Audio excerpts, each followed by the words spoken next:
Marami na rin siyang extra camera features dito kahit na budget phone lang siya. Alright, so in this video, check naman natin yung mga camera features nitong ating Tecno Spark Go 2. So kung hindi ka pa familiar sa phone na to, no, this is one of the entry-level budget phones in the market right now, and this is offered by Tecno. Ang maganda dito, kahit na budget phone lang siya, meron na siyang dual speakers. Ayan.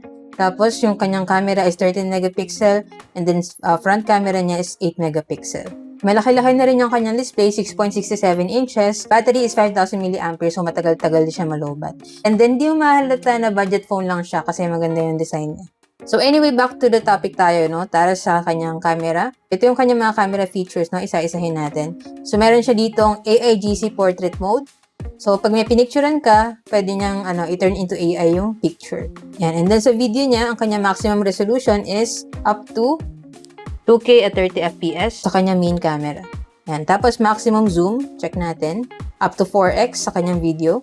Then dito naman sa kanyang main camera, ang kanyang maximum zoom is up to 10x. Tapos meron din siya ditong beauty mode na merong iba-ibang filters na available. Depende lang sa inyo kung anong klaseng filter yung gusto niyo i-apply dyan. Pwede nyo rin siya i-turn off.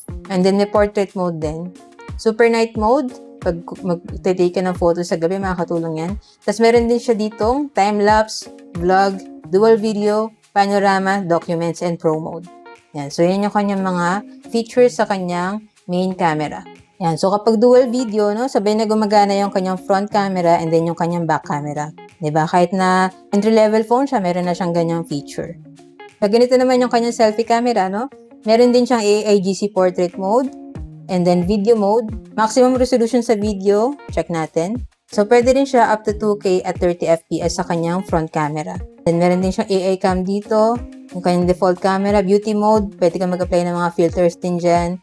Portrait, and super night mode. Tapos sa more settings, meron yung vlog, time-lapse, and wide selfie. Ayan. So, ano man nasabi nyo sa camera features nitong ating Tecno Spark Go 2? Goods ba siya for the price? Ako para sa akin, goods na goods for the price kasi diba, ang dami niyang features kahit na hindi siya ganun kamahal compared sa mga other phones. Kasi isa talaga ito sa mga most affordable phones in the market right now. So, kung naghahanap kayo ng pang-backup phone or ibibigay niyo sa anak niyo, sa parents niyo, no? Isa to sa mga pwede ko ma-recommend. And so, kung interested din po kayo sa ganitong phone, check nyo na lang po dyan sa Yellow Basket yung kung nabili yung sa akin para same quality and legit store din yung mapagbilan nyo. And so, yun lang sana nakatulong tong video. If you have any other questions, just let me know in the comments and follow for more tech content.